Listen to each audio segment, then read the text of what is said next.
make it a lot easier. Okay, I like that. Especially with Ursa carry, I think Clock is a great pick. Oh, yeah. You can zone him decently using the cogs and things like that. So, a bit of a weird draft. I think Unknowns is a lot safer just because they do have so many stuns, and I think their lanes are a bit better. Their hero scale really well late game.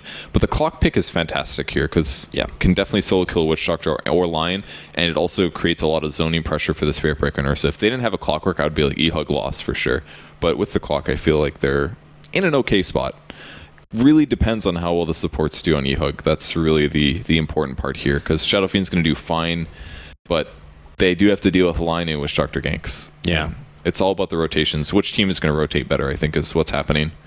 That's who's going to win. The theme seems to be that Team Unknown are just very manly. I mean, they like to play their Huskar. They're going to go right for the Ursa here. They had the early call for the Storm Spirit. I mean, maybe they're feeling a bit of a stride, a lot of confidence right here, but you know, it's a bit of a scary lineup to be looking at here. eHug, you know, they did last game, that early pick of the Nyx Assassin. Couldn't help but have a bit of a question mark on that one. This one with the Sven now, we'll have to see how it goes for them, but I feel like it's just a lot more pressure on them. You know, still looking to get that win. Might be enough to help boost that morale a bit, but for now, it's just more of a struggle. So, like we saw last game, it looks like now Unknown are going to be putting a lot of priority on this top rune, committing all 5 for it here. Maybe hoping for a fresh and easy first blood, which they certainly do have a respectable amount of lockdown to lead in. Maybe they already have the charge leveled up, followed up with an Earth Spike. Of course, the cast could be there. This could be pretty solid for Unknown. Got a Witch Doctor taunting. Oh, look at that mask, too. I've actually never seen this set before. Is this new? So confident. Yeah, I don't know. Gift received. You know, he cannot see anything, I don't know, I would imagine, through that thing. Yeah, he is just... Must be new. I've never seen this one before. He's dancing it up right there on the high ground, though. So they can spot the Shadow Fiend, and they've only... Oh, they've actually got a pretty good level 1, though. I mean, Sven's a pretty good level 1 hero.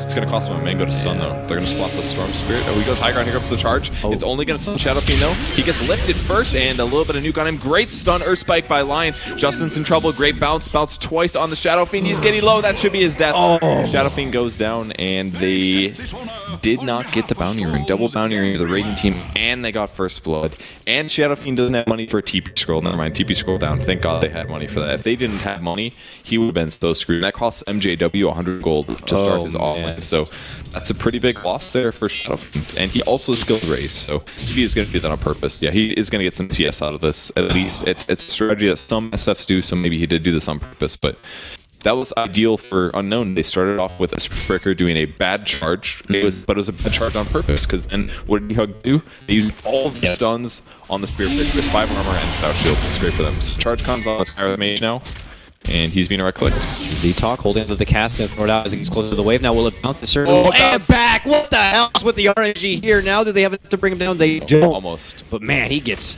hurt. He's going to have to start ripping into the tangos to get just back into fighting shape, but Team Unknown, man, leading into the game, double runes. Their mid laner gets the first blow. They take down the opposing mid laner. You couldn't really ask for a better start, and they've been reading eHug very well at this point. Oh, back at top lane. Now they're going to make her go on to Greedy. They get the pullback with Telekinesis. He's looking to turn the corner. He's just going to fight his way out from this one, but he will end up going down. eHug get themselves on the board and do manage to even things up with the help of Jaw rotating in on his Rubik. It cost them a mango on Sven, but they scored the kill, and they've got a lot of clarities as well, so they should be able to be just fine.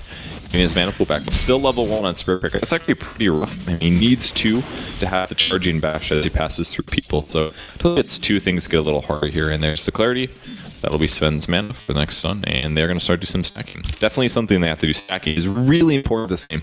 Not only do they have Shadow Fiend, but they also have a Sven. Both heroes very, very strong at stacking.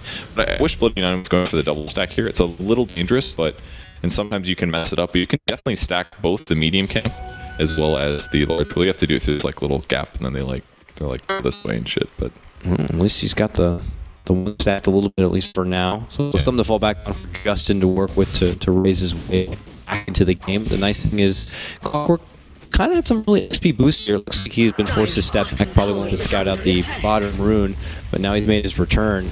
Kotaro, though, on his Ursa is near the top of his own CS, 13 and 3. We already mentioned a little bit about being on Radiant side. It's a bit more tricky to go right away for the Roche. You anticipate this is going to go for it. He actually already has 1,200 gold on Ursa and purchased a whole lot this start of the game. Yeah, it looks like he maybe just got a stout and a stout, and that's something you can get away with if it's just a solo clock. because Clock doesn't want to hits with you because Ursa gets bonus free swipe damage for 15 seconds. So I think he just went greedy on his early build and actually hasn't even been mana drained much here.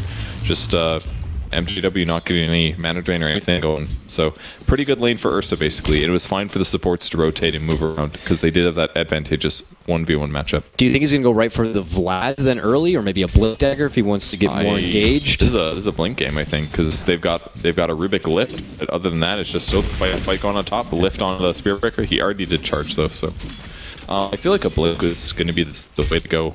I mean, he can kill Rubik and Skywrath Mage. Skywrath is a really easy kill. Might even see a dead Clockwork here.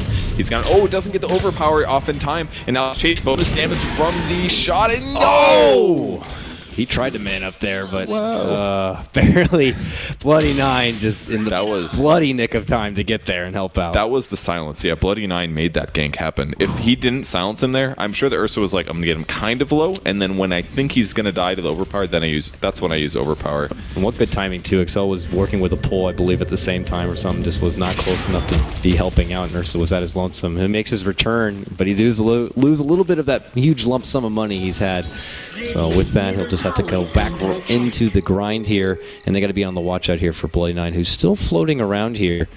And Justin does manage to pick up a regen room, but looks like he's going to take it back to his mid lane here. So this Ursa's still going to be able to get some fair amount of CS, but there's the charge out top lane. They're looking to bump into Infinity. The pull back right under the tower, and they followed with a nice stun. Can Greedy walk away from this one? It's going to be close. Needs like one more great blocking there from Witch Doctor Salve as well. Oh, that was really well done by Unknown to save that. The charge was, if they would have gotten the cast bounce, if it would have like chain bounce, they would have gotten a kill there. But very good position from Jaw. He moved back away the cast in bounce more than once, and they almost turned it. So good plays by both, I guess. Very cheeky plays right here. Even Z-Talk just kind of creeping in from the woods. Maybe he's trying to linger in with one quick cask and trying to get the bump in. But help is already back. Jaw's got his clarity building on up now. Looks like Bloody Nine back on stacking duty here. Gets another big stack onto that huge camp there for Justin. It's just the 3 stack. It's pretty good. Witch Doctor scouting things out. Just see what they got for medium camp. Bloody Nine's going to find him. Actually, he's in a lot of trouble. He's going to have another nuke in about 3 seconds. And yeah, that's it for him. Easy solo pick there for your Skywrath Mage. And, well, they got to get the gist that there's some sort of stacking happening for that Skywrath Mage to be kind of just hanging out there. So I wonder if they'll do anything about it. Well, he didn't see any stacks. He knows that there's stacks probably, but doesn't know where there. Stun comes through by Infinity, almost gets killed, 15 HP. Ooh, he really wanted that one. That would have been a really big kill for Infinity there, but didn't quite have it. I'm glad he's getting Warcry points. We saw a game yesterday where a Chinese player got 1 Warcry up to level 22, and it made me really upset. Midas. Midas is the pickup for Ursa. On Ursa? He's got it now, and he's going right to work with it. Just the second ever Midas. Okay. First pro Ursa.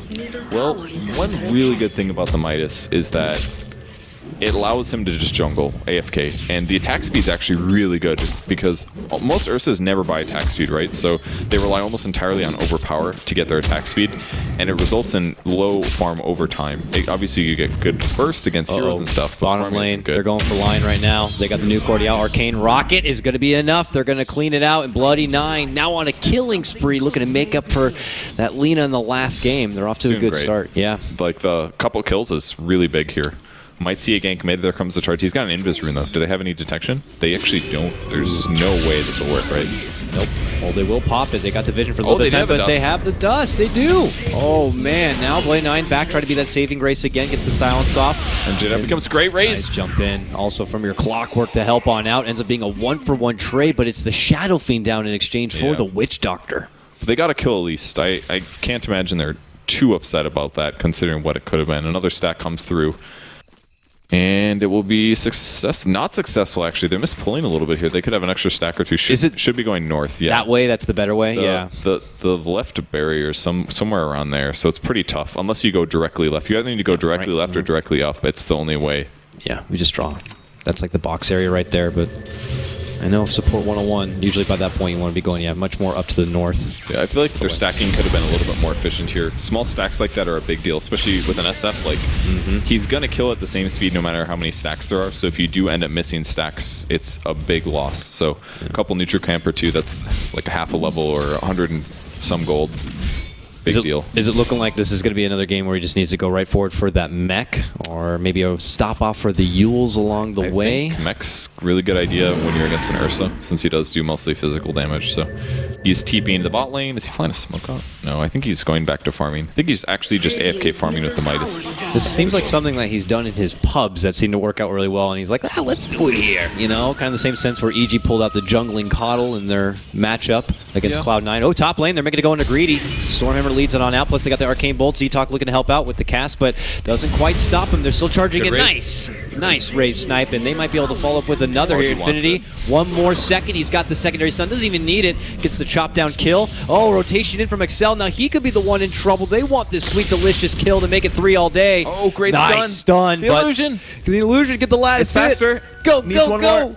Oh, if he gets it. Oh, man. That's a slight mistake from Bloody9 to stand next to SF. That needed not happen. I really liked Infinity's play, though. That was really well done. He kind of overdived there, but it was enough to get the line to come back in. It should have been a line kill. That was just a good stun from line and mistake from Bloody9 to not be separated from the Shadow Fiend. If either one of them didn't get stunned there, that was a dead line. But, you know, the coolest thing about what Ursa's doing is that it keeps him off the map. The eHug doesn't know where he is, and then they have to do things like rocket Roshan repeatedly to make sure that he's not there, or they have to worry about him jumping out with a blink and killing somebody.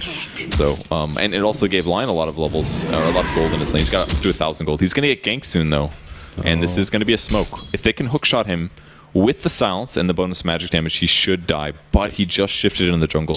Infinity's here as well. He almost has his ultimate. Oh, they're on the hunt, though. I don't know if they can kill him with just these two. They're going to reveal. Here it comes. Stun, silence, bonus damage here. Oh, man. They're not 6 yet. It's going to be close. He's going to start to overpower. Things are getting dangerous. Infinity taking a lot of damage. Rage comes off as well. Blocking damage. Hookshot's going to miss. Bloody9 may be in trouble, but they should be able to grab the Ursa. He does end up falling. Infinity's got to run for his life, but he's got another stun. Bloody9, there's the Finger of Death. Earth Spike as well. Bloody9 should be fine, I think, and MJW running for his life, but Storm has quite a bit of mana. A couple more slows. Look at all the slows. That's a dead Clockwork. Bloody9 also. Bad bounce there.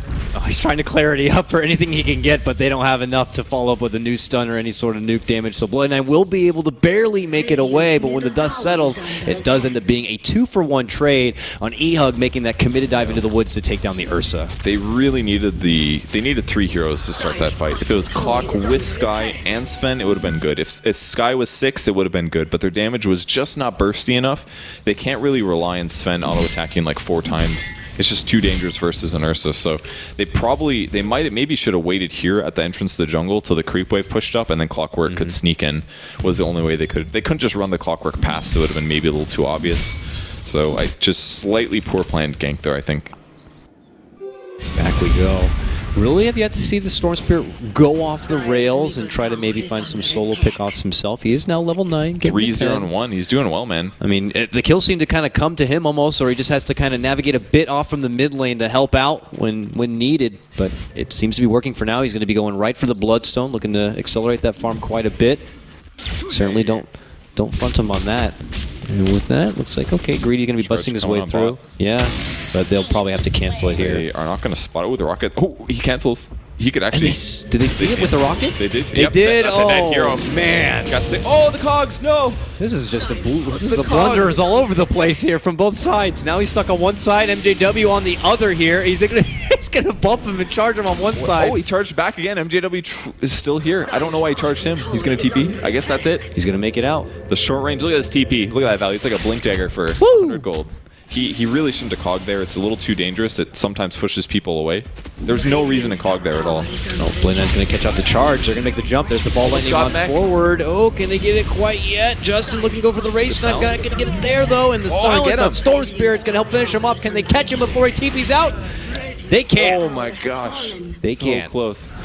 Well, that's the problem with Shadow Fiend when you're against him, at least. If he survives, you die. And a lot of deaths usually. So big silence there on the Storm. And even Skye going for a very Arcane Bolt heavy build. He favors the triple null talisman. It gives you really good early game in terms of your damage. Yeah. Your nukes go farther, but the silence duration is a bit weak. As Witch Doctor is going for this one. Ooh, nice little casual bump. Look at that. It's going to fly right through the eHug squad. But Casca's going to end by the time Spirit Breaker gets here. Oh, no one's there. But they're hungry. They want that tower. They don't want to give it away for free here. And they already used the glyph. Ooh, big damage onto Z-Talk, but will help secure eHug the tower. Infinity playing very rotate heavy. He's not really playing a hard carry role. They're playing like a mid Shadow Fiend carry role is kind of how it seems eHug playstyles this. So Infinity does the rotations with the supports. You know, he played Bristleback in the last game, and he goes to set up kills. And right there, he was like, I'm not going to go for the tower. I'm going to pressure the supports, make sure that they can't deny this. And by doing that, he gets his team more gold. So it kind of, their playstyle might lead to more of a one-core playstyle, but because Skywrath is doing so well this game, I think they're completely fine doing this. He's Bloody9 playing really well this game, 5-0-3, so definitely justifying the Skywrath pick. This is kind of what you need to do to make Skywrath good. And with that, well, it's no surprise he's looking to push on forward into what looks like a Blink Dagger. Could certainly help him up in these fights, and we are out of power. Oh, God. Oh, man. Well, at least you're still in. But we're still in, or I am.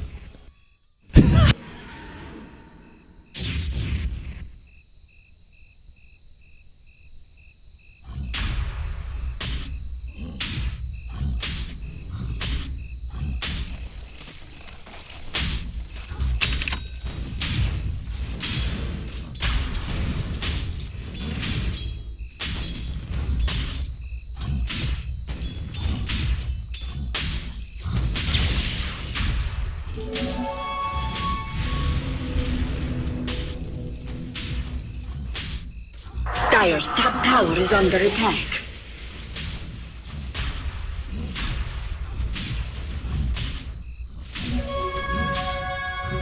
Dire's structures are fortified. Dire's top tower is under attack. Roshan has fallen to the Dire. Players here! Dire's top tower is under attack.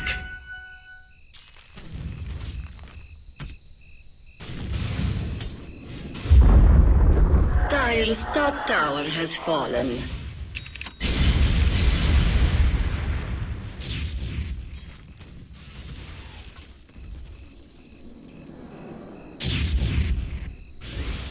Incoming! Radiant's middle tower is under attack.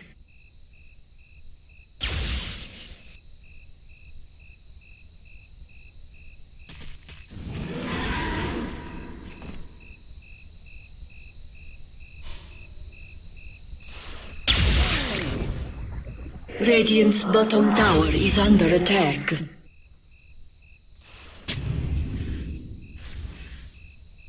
Radiant structures are fortified. Dire's top tower is under attack.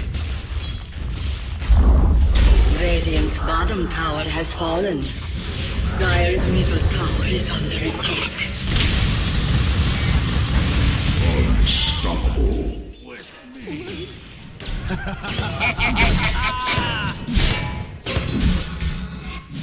Radiant's bottom tower is under attack. Dire's top tower is under attack.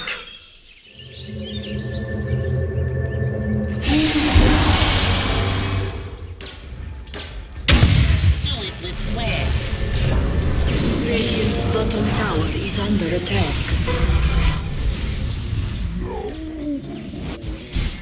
Maybe next time.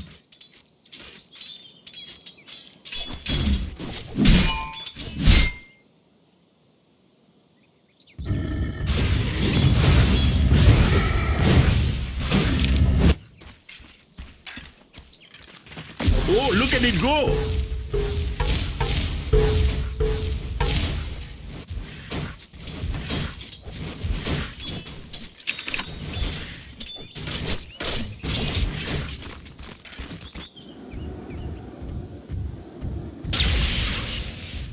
All right, I believe we're back in, folks. Sorry about the temporary outage right there. Unfortunately, didn't miss a whole lot. Unknown did take one fight at the top lane. They lost, I believe, 3, it looked like.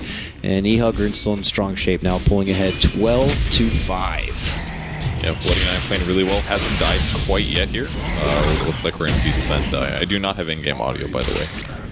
Oh, I don't either. Only thing I am missing right now. Well, they get the bump there on the top lane. Sven is going to go down here, so a successful gank right there. Really the first time it seems that the Ursa really participating in something, and that certainly helps having that Blink Dagger on his side. So with that, they'll be able to get the grab right there. Not looking to go for the Roche quite yet, maybe looking to get something of their own. Meanwhile, mid lane, eHug making their own push attempt, going past that tier 1.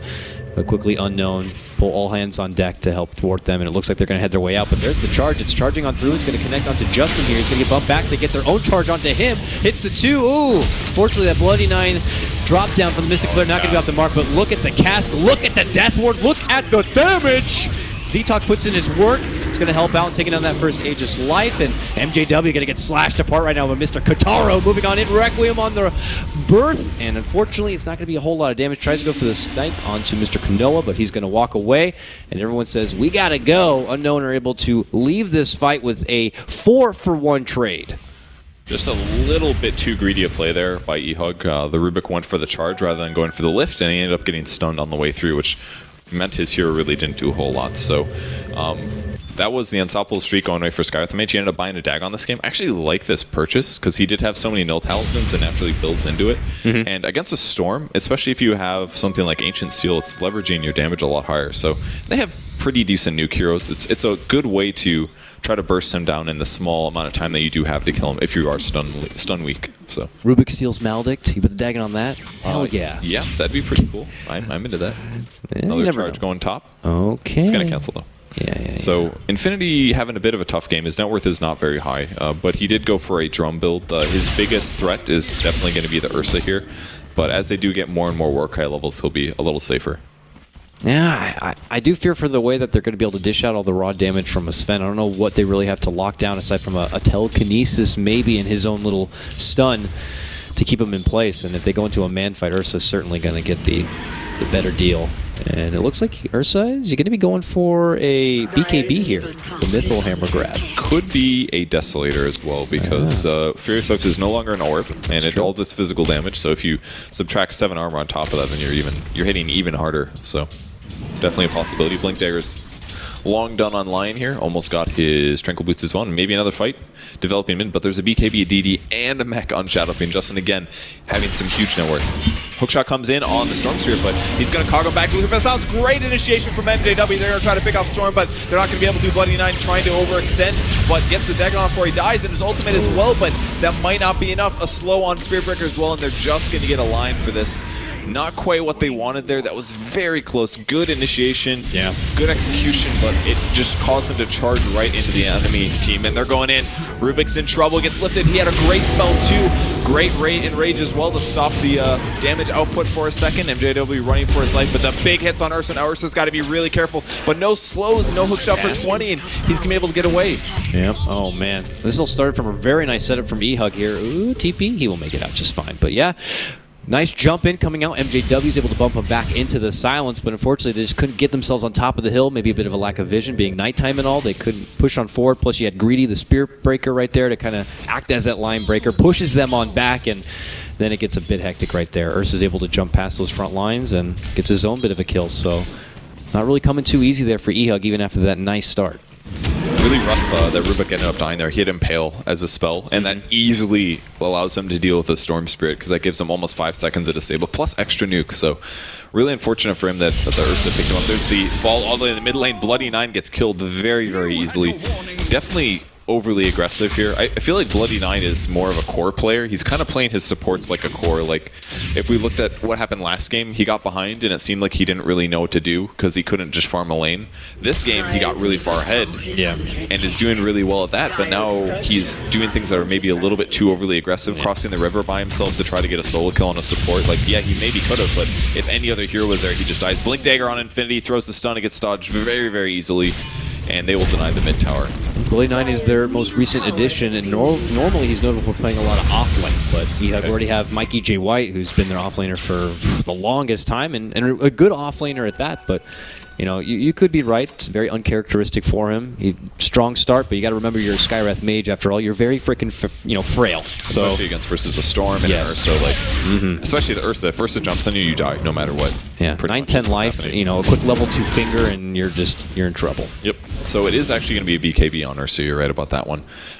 There's not a ton of disables on eHug, but there's enough where it gets a little scary if you do get locked down. Smoke coming from eHug, 4-man here, and Bloody 9 going to be the one that was not smoked. He may get spotted in this war, he does not, but he's been demoted. A little surprising. I think this is maybe not the best use of a smoke here.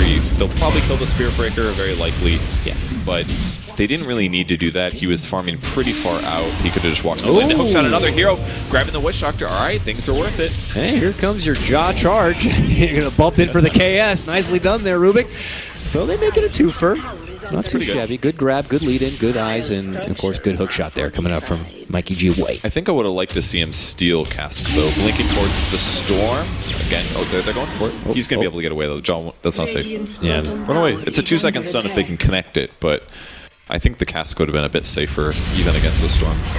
Well, here comes eHug. They're looking for this tier 2 to finish it off. Already pretty dang low. They get it relatively easy. It's going to go for Justin as well. So he's got about 2.5K. I guess they're going to keep going. They just rocketed. Roshan is not there, so they keep pushing.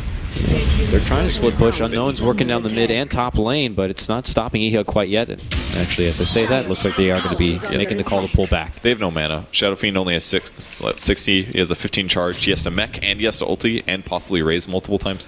There's no way that they can continue this. So they back off. They grab a Sanj. You know what? I think I dare say this is a better Sanj and Yasha game than Scotty game.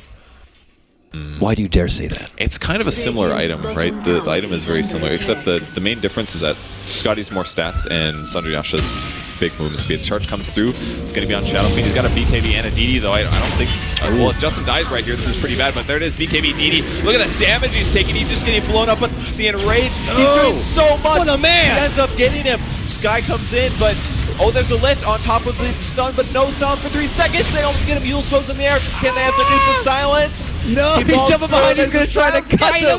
Oh my gosh, what a fight. 3 dead heroes on eHug, 2 on Unknown, and it looks like Infinity will live. Man, that Ursa, I was like, all right, he's dead, right? And then all of a sudden, Fury's Enrage lasted for 4 seconds, and he just would not die. Press R, you're immortal, apparently. Yeah. It's crazy. What is it, 90%? Is that what it is? 80%. They nerfed it. No, I thought they nerfed it. I think they reduced it by 10%. Yeah, I think it was 90, and now it's 80, but, I mean, 80% still seems like a hell of a lot to be able to shrug all that off and be like, I'm not done yet. I thought they went lower than that. Shoves everyone out of the way. That was impressive. SF was like, all right, you're dead. Like, I got you. I just got you down to 20%. You went all in on me, and it didn't work out. That was a big mistake. I dare say the supports as well were holding their stuns because they're like, this guy's done. We don't want to waste this. But instead, SF goes from having like 1800 HP to having nothing and being dead, and they maybe should have gone a little bit more stun heavy on the Ursa, possibly. I think is what we saw out of that. I feel like Sky misused his silence as well, because when the Storm finally went on him, his silence was long on cooldown. I think he maybe used it on Ursa, but possibly too late. I feel like slightly better supports efficiency there would have led to a huge eHug victory, so slightly weak team fight from them. That could have been better. Props to maybe Kataro. Possibly a big Ursa player knows the limits of the hero to know how much he can man up. I mean, yeah, you got to go out without a fight, but he was just like, he had his eyes locked, and he wanted to finish what he had started. Yeah. On all the heroes he's playing, he's just forcing really hard, and it's pretty safe forces. It forces opponents to do maybe things they're not expecting to, that makes them do things that they're not comfortable with, and he's forcing mistakes essentially by doing this. So, but yeah, I think the SNY is pretty good here. It's kind of like a Scotty, but he also needs some movement speed to get away from the Ursa in the first place. So rather than being an all slow item, it's like a half slow, half movement speed, and I think it's a good choice here. Yeah. It's a little item slot expensive, but I think that's all right in this case. And also, you know, the Lion looking to finish out a 4-staff definitely needed someone to get a 4-staff on their team for this clockwork on the other side. But here we go. It's eHug now looking to move into the pit. Looking like Unknown, who do smoke up, and oh, they got the Storm. He's already planting down that little site on the high ground here. Grand Theft Aegis. There's a bit of a scare here for eHug as they pull back, and oh, they're going to make it out alive. He's charging on him with BKB out. Infinity going to be locked down and dropped. Now the ward from Z-Talk on the low ground going to be dishing huge damage. MJW going to get dropped. 3 down all day. About to make it 4 with Ja as they charge on in. Trying to finish off this Rubik. He's got to go. Bloody 9, the only survivor who was not really there to help out. It's just devastation for eHug as Unknown take the cake and looking to take the Roche 19-19. That's a really high win rate, and it makes sense. It's kind of like having Wisp plus more mobile heroes. If all of your heroes are extremely mobile, your opponents are very limited by your range of mobility with their low mobility, and that's what they have. They start running away, and they've got some blink daggers, but they have a couple slow guys as well. Okay, he TP's home. He's gonna be just fine. But that BKB on Ursa is so big. Again, does really aggressive things, jumps in, enrages, BKBs, and all eHug can basically do is walk away. Maybe they should have burned the hook shot or something like that because Ursa blew up Sven so fast, but they just took so much damage. And I think Storm did like a full range roll on that as well. They planned that out very well. But maybe eHug needed to get kills before they took the Roche. It was a little greedy to chance that based on how well they initiate the team fight. So tier 2 will go down, and if you're looking to try to run away from an Ursa, when he does get that kind of a jump in, it's not going to be easy soon. He's already got a basher complete. It's en route right now. And with that, he'll have that extra bit of lockdown. When the Abyssal comes, it's certainly going to be devastating for eHug and something they're going to have to watch out for. So Unknown put themselves back in a pretty strong position. Looking at the early net worth graph, Unknown, well, they are commanding right now about a 6 to 7K net worth advantage. So they're in pretty good standing. That's really good for them. Wow, look at that. So it's just vertical. Boom. XP right there with it. Even more devastating. So that was a great death ward by Witch Doctor in the last fight as well, but I don't know if there's a whole lot they could have done though in that fight. This charge is coming on Shadow Fiend, but eHug's sitting behind. Skywrath Mage is going to get spotted. So they probably will cancel this charge. Another TP, and they're like, oh, there's 4 heroes there. He's going for bloody. We get 4 kills then instead of just 1. Oh, Sounds lands. Oh, hook shot. MPW. He's waiting for it. He heals himself. They might turn things around. Stun comes in, lands on Storm Spirit. He might be towards the left. They do. Great Sky ulti as well, and that's a dead Storm. Aegis is down. He'll be respawning shortly with full mana pool. There's a stun from line, maybe a Finger of Death as well. Storm Spirit gets silenced again. Yule's up in the air. That'll remove it. Justin pops BKB though. He doesn't have mana for his ulti. He really wants to ulti here, but he just can't stun. Comes through. Oh no! Get Storm again. Infinity in trouble. Ursa picks him up. BKB. Enrage is down. Great stun on 2 heroes, but the Clockwork Battery Assault gonna finish offline most likely, except for Glimmer Cape. Makes him invisible, running away, getting healed up by Witch Doctor as well. The chase is not done. The bash land on the TP. Justin, he just needed 150 mana there, and he could have completely changed that team fight. Instead, Unknown roll over eHug in another fight. They were just so slippery, man. Lion able to get themselves to the low ground with that 4-step, and then there at the end with the Glimmer Cape, just nothing coming easy to eHug, and they were able to prolong that fight enough for Ursa to make that trip from the mid lane all the way up there, and when he showed up, he was just so happy to be able to clean up all of the leftovers, and he takes down 2, helps with that 3rd as well, and now Unknown looking to push ahead and advance that net worth lead even further, and they're going to follow it up with a tier 2, I'd imagine, right here at the top lane. The only thing eHug did really well in that fight, though, was taking out Storm. They did a great job killing Storm Spirit, but because it was just an Aegis, and all of a sudden Ursa shows up, they just don't quite have enough disables to deal with the fact that they're behind. They needed a big gold advantage, I think, or they needed Jaw to always have a second stun on hand. I mean, if they had maybe a Lion or something like that instead of a Rubik, I feel like they would have been in an okay place here, but Unknown they drafted so many greedy heroes, or so many diving heroes. They got Spear Breaker, they got Ursa, and they got Storm. All 3 of those you got to deal with. They're going to get Z-Talk, it looks like here. He does get the self-Glimmer Cape off, but they got him locked in place. Now he's able to be forced out with some assistance, but yeah, he's got nowhere to really go. They should be able to chop him down. It looks like the Voodoo Restoration will be stolen there from Jaw at the end. The game plan seemed to be from Unknown to make their way back to the bottom lane, push that out, and go all the way up to that tier 2, but they were lingering about maybe, you know, putting down some of these aggressive wards, giving them a little bit of that vision to see who's kind of rotating around from the eHug side in and out of the jungle, but with that they will lose their little Witch Doctor. So eHug just kind of getting overran. The enemy team runs at him. Maybe they need Clockwork to go in first. A lot of the times we haven't really been seeing it Clockwork initiate. I feel like it's always Unknown going in first.